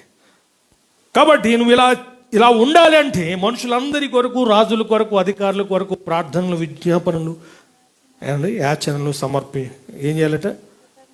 హెచ్చరిస్తున్నానంటాడు. కాబట్టి ప్రార్థన చేశాడు ఆయన. దేవుని రెస్పాన్స్ చూడండి, మనం చదివాం 14 చదివాం, 15, 16 కూడా చూడమా, 7, 16, 17. Second Chronicle. నా పేరు ఈ మందిరమునకు నిత్యము ఉండునట్లుగా నేను దాన్ని కోరుకొని పరిశుద్ధపరిచితిని. నా దృష్టియు నా మనస్సును నిత్యము దాని మీద నుండును. నీ తండ్రి అయిన దావీదు నడిచినట్లుగా నీవును నాకు అనుకూల వర్తనుడవై నడిచి నేను నీకు ఆజ్ఞాపించిన దాని అంతటి ప్రకారము చేసి నా కట్టడలను నా న్యాయ విధులను అనుసరించిన ఎడల ఇశ్రాయేలీయులను ఏలుటకు స్వతంత్రివాడు ఒకడు నీకుండపోవడని నేను నీ తండ్రి అయిన దావీదుతో చేసి ఉన్న నిబంధనను బట్టి నేను నీ రాజసింహాసనమును స్థిరపరచుదును. ఇంకా అయితే మీరు త్రోవ తప్పి నేను మీకు నియమించిన కట్టడలను ఆజ్ఞలను విడచి ఇతర దేవతలను అనుసరించి వాటికి పూజ నమస్కారములు చేసిన ఎడల నేను మీకిచ్చిన నా దేశంలో నుండి మిమ్మును పెళ్ళగించి నా నామమునకు నేను పరిశుద్ధపరిచిన ఈ మందిరమును నా సన్నిధి నుండి తీసివేసి సమస్త జనములలో దానిని సామెతకాస్పదముగాను నిందకాస్పదముగాను చేయుదును. చాలమ్మా, నువ్వు ఎంత ప్రార్థన చేస్తున్నావు బాగానే ఉంది, కానీ ఏం చెప్తున్నాడు ఆయన? నీ తండ్రి అయిన దావీదు నడిచినట్లుగా నీవు నాకు అనుకూల ప్రవర్తనుడివై నడిచి నేను నీకు ఆజ్ఞాపించి దాని అంతటి ప్రకారము చేసి నా కట్టడలను నా న్యాయ విధులను అనుసరించిన ఎడల ఇశ్రాయేలీలను ఏలుటకు స్వసంతతి వాడు ఒకడు నీకు ఉండకపోడని నేను నీ తండ్రి అయిన దావీదుతో చేసి ఉన్న నిబంధనను బట్టి నేను నీ రాజ్య సింహాసనమును స్థిరపరచుదును. ఒకవేళ అలా లేవు అంటే పెళ్ళగించేస్తానన్నాడు. మందిరం ఉండదు. మందిరం ఉంటే ఏమవుతుంది? ప్రార్థన చేస్తారు వీళ్ళు. ప్రార్థన చేస్తే ఏమవుతుంది? మళ్ళీ దేవుడు వినాలి. కాబట్టి దేవుడు ఏం చేశాడు? సిద్కియా టైంలో, యెహోయాకీం టైంలో బబులోను రాజు వచ్చాడు. వాడు చేసిన పని ఏంటంటే, అంతకుముందు చాలామంది రాజులు వచ్చారు ఇశ్రాయేల్ మీదకి. వాళ్ళని చెర పట్టుకుని తీసుకుని వెళ్ళిపోవటం. 17వ అధ్యాయంలో అష్షూర్ రాజు వచ్చి తీసుకెళ్ళిపోతాడు. ఫస్ట్ కింగ్స్ 17లో మనం చూస్తాం అది. ఆ టైంలో యోధా దేశాన్ని అహాజు పరిపాలిస్తున్నాడు. ఇశ్రాయేలు 10 గోత్రాలని ఆ టైంలో ఏమండి పెకహయ్య, ఓషియా అనే వాళ్ళు పరిపాలిస్తున్నారు. తీసుకెళ్ళిపోయారు. కానీ ఇక్కడ ఏదైతే చెప్పాడో దేవుడు, సిద్కియా, యెహోయాకీం ఆ టైంలో నెబుకద్నెజరు వచ్చాడు, ప్రాకారాలు పడగొట్టేశాడు, మందిరాన్ని కూలగొట్టేశాడు, కాల్చేశాడు. ఇంకా వాళ్ళు ప్రార్థన చేయడానికి అది దేవుడు ముందే చెప్పాడు, మీరు నా మాట వినకపోతే, నేను ఇచ్చిన ఆజ్ఞల ప్రకారంగా జీవించకపోతే ఏమవుతుంది? కూలిపోయాడు. ఇప్పుడు మందిరం ఏది? గోడలు కాదు. మందిరం ఏది? 1 కొరింథియన్స్ 6:18-19 ప్రకారంగా మందిరం ఏది? మీరే. 3వ అధ్యాయం 16వ వచనం ప్రకారంగా 1 కొరింథియన్స్ ఏంటి? మీరు దేవుని ఆలయం అని మీరు ఎరుగరా. అంటే నువ్వు దేవుని వాక్యానుసారంగా లేకపోతే నీ ఆత్మీయ స్థితి కూలిపోద్ది, ఉండదు అది. అంటే నీ ఆత్మీయ స్థితి నిలబడాలంటే నువ్వేం చేయాలి? Meditate the word of God. మీరు వాక్యాన్ని ధ్యానిస్తున్నారు అంటే మీ యొక్క ఆత్మీయ జీవితాన్ని కట్టుకుంటున్నారు, కాపాడుకుంటున్నారని అర్థం. దేవుడు చెప్పాడు, నువ్వు మందిరం కట్టేది గొప్ప సంగతి కాదు నాయన. దాని ప్రకారంగా అందులో ఏముంది? మందిరంలో మందసం ఉంది. మందసంలో ఏముంది? దేవుని వాక్యం ఉంది.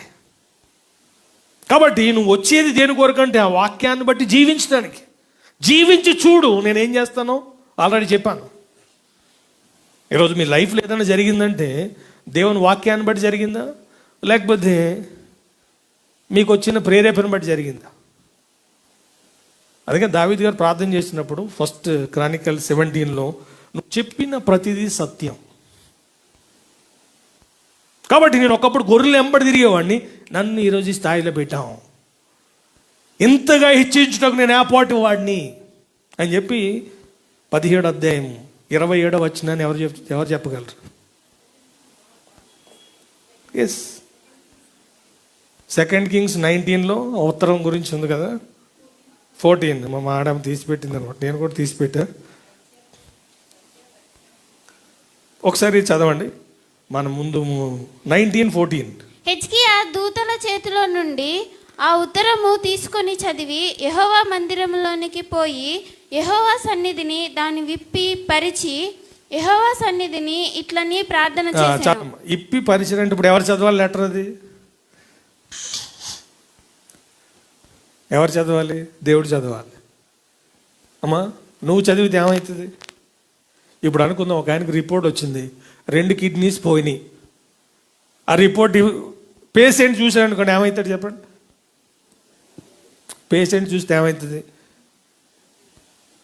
ఇంకొక నెల బతికే అవకాశం ఉన్నా ముందే పోతాడు. ఒకవేళ ప్రభా ఇది నేను చూడగా నువ్వే చూడని చెప్పి ఒకవేళ దేవునికి చూపించాడు అనుకోండి.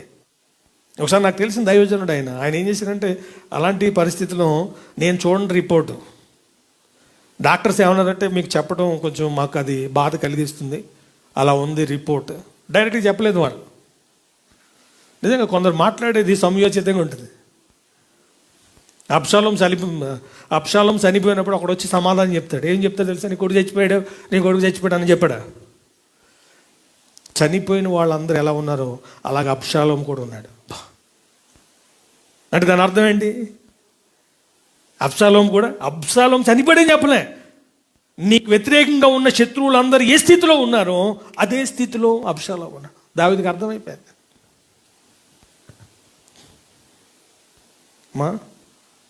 దేని గురించి చెప్తున్నాను నేను?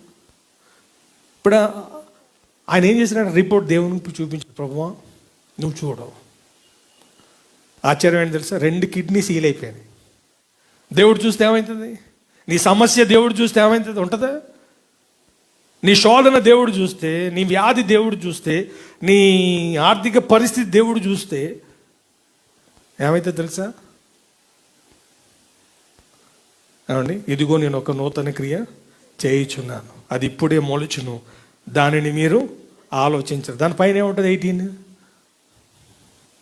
మునుపటి వాటిని జ్ఞాపకం చేసుకొనకుడి అంటాడు. అంతే. లెటర్ రిప్లేస్ పెట్టేసాడు అంత. ప్రభు ఒకసారి చూడు, నాకైతే గుండె సరిపోవట్లేదు చదవటానికి. నిజంగా ఆయన అలాంటోడే. ఆయన అంటాడు, అర్ఫాతు దేవతలు ఏమైనాయి, సెఫీరా దేవతలు ఏమైనాయి, హువా దేవతలు ఏమైనాయి, కువ్వా దేవతలు ఏమైనాయి ఆయన చెప్పి, నేను ఆ దేశానికి వెళ్ళాను, నా దేవతలు ఏమన్నా నన్ను ఆపనీయా? ఈ దేశానికి వెళ్ళాను, నా దేవతలు నన్ను ఆపనీయా? ఈ దేశానికి వెళ్ళాను, నా దేవతలు నన్ను ఆపనీయా? మీ యెహోవా నన్ను ఆపుతాడా అని పిచ్చి డైలాగ్ వాడితే.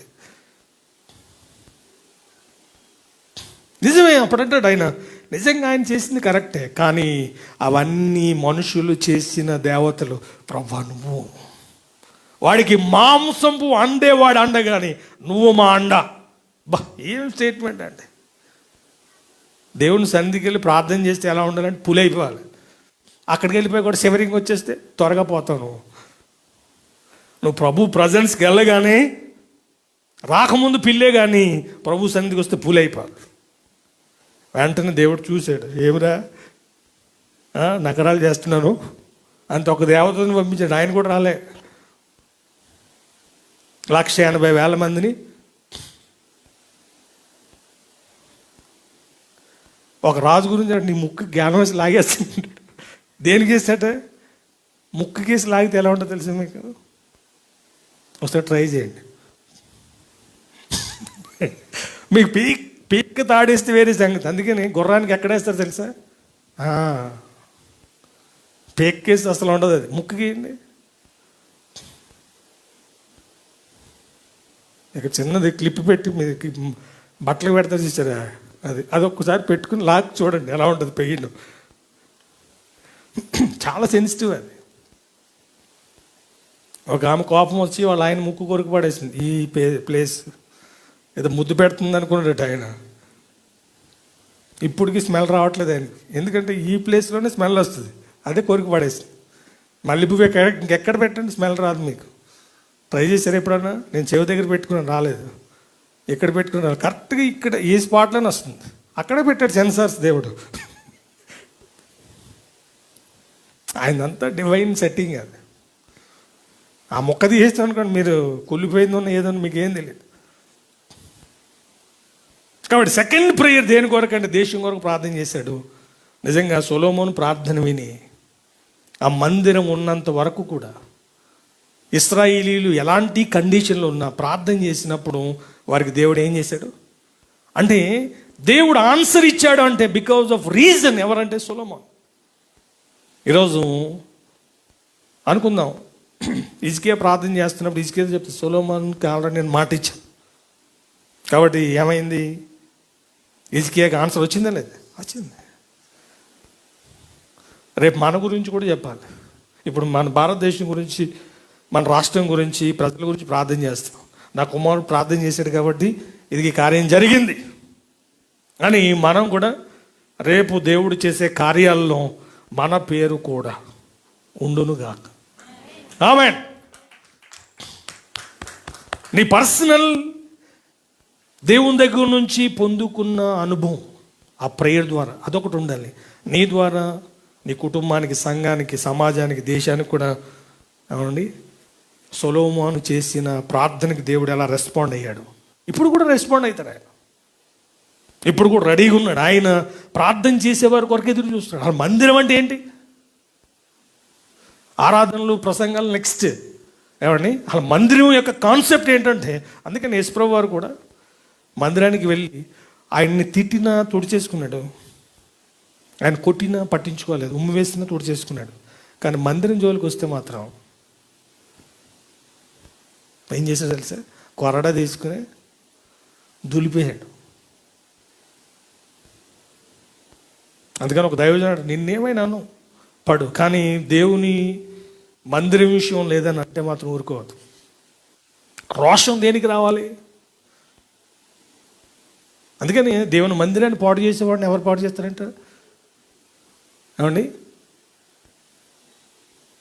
వాడిని పాడు చేస్తారని చెప్తాడు. చాలా డేంజర్ అది. మందిరం అనేది ఎవరు సంబంధించింది? నీ వలన 10 మంది దేవుని మందిరానికి రావాలి తప్ప. ఇంతవరకు కూడా నేను చెప్పగలను, మందిరంలో కొందరు ఇన్ని ఇయర్స్లో, ఆల్మోస్ట్ 19 ఇయర్స్లో, ఇప్పుడు బుద్ధి చెప్పాలని ఉందా లేదు బైబిల్లో? బుద్ధి చెప్పడం కొందరికి ఇష్టం ఉండదు, తెలుసా మీకు? ఎప్పుడు కూడా ఈరోజు చర్చి మెంబర్స్కి ఎక్కువ మంది కావాల్సింది ఏంటంటే జోలపాటలు. లాలి లాలి లాలమ్మ లాలి, ఈ లాలను చూపాడరే బాలయేసునకు లాలి.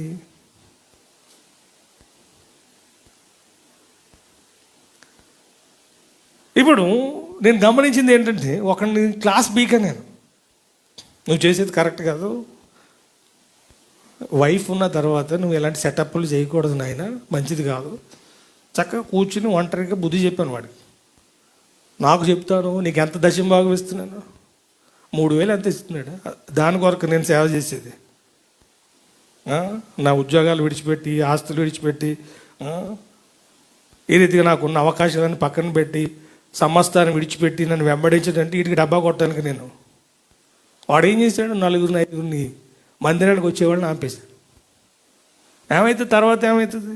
ఎవరు చూస్తున్నారు? అన్నీ ఏమి ఇవ్వాలి ఇచ్చేసాడు ఆయన. పగ తీర్చుట నా పని నేనే. నీ వలన 10 మంది రావాలి, నీ వలన 10 మంది దేవుని మేలు పొందాలి. కొందరు దేవుని మందిరానికి వ్యతిరేకంగా, సేవకులకు వ్యతిరేకంగా నేను గమనించాను. ఎవరైతే వ్యతిరేకంగా సేవకుల గురించి, మందిరం గురించి మాట్లాడుతారో వాడి జీవితాలు నాశనం అయిపోతాయి. బైబిల్లో ఉంది అది, న్యూ టెస్ట్మెంట్లో ఉంది. కాబట్టి మనకు అవసరం అది. ఎవరితో ఏకీభవించాలి?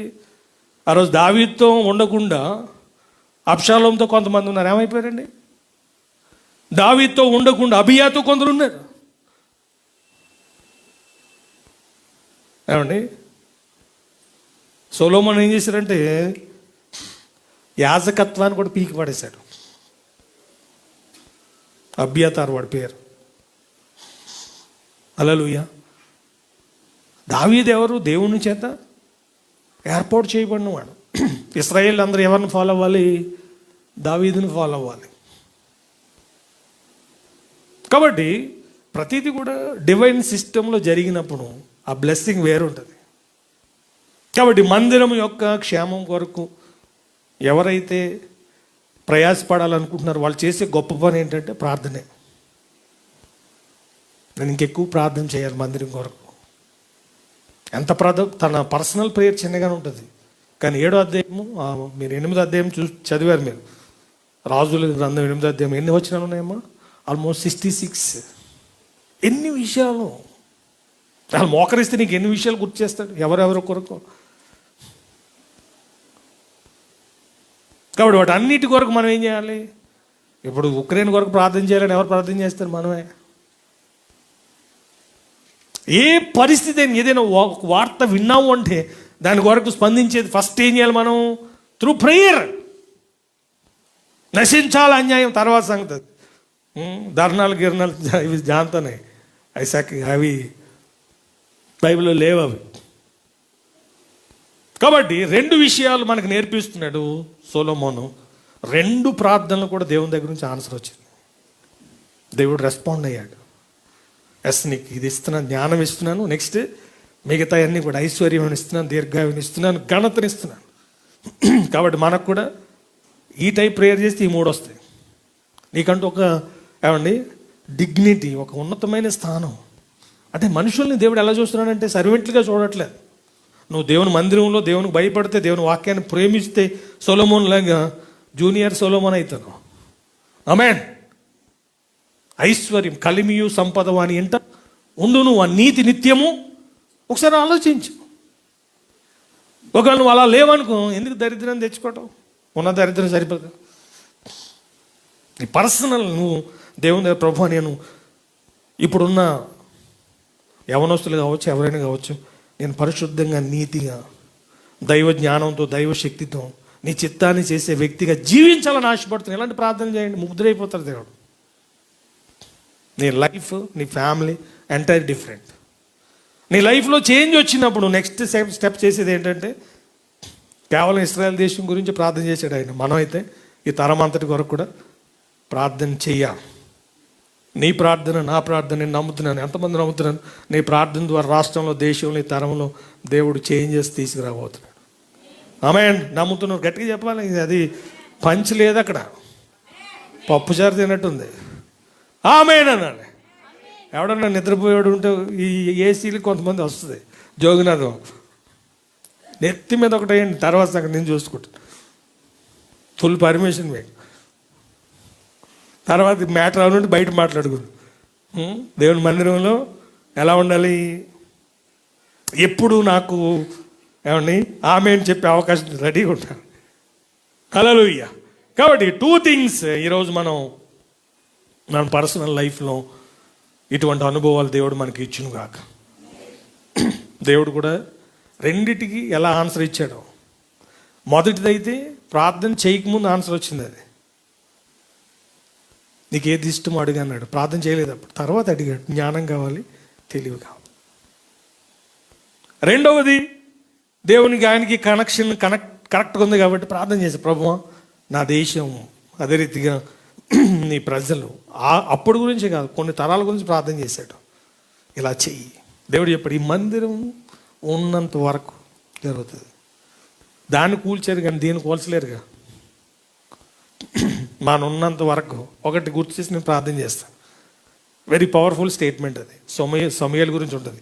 సమూయేలు ఉన్నంత వరకు ఫిలిస్తీన్లు ఇశ్రాయేల్ వైపు కన్నెత్తి చూడలేదట. ఏంట మాట ఎంత బాగుందండి. సమూయేలు ఉన్నంత వరకు ఫిలిస్తీన్లు, సమూయేలు అంటే ఎంతమంది? ఓన్లీ 1. ఇశ్రాయేలు అంటే, ఫిలిస్తీన్లు అంటే ఎంతమంది? 5 states. ఏమండి ఏంటేంటి?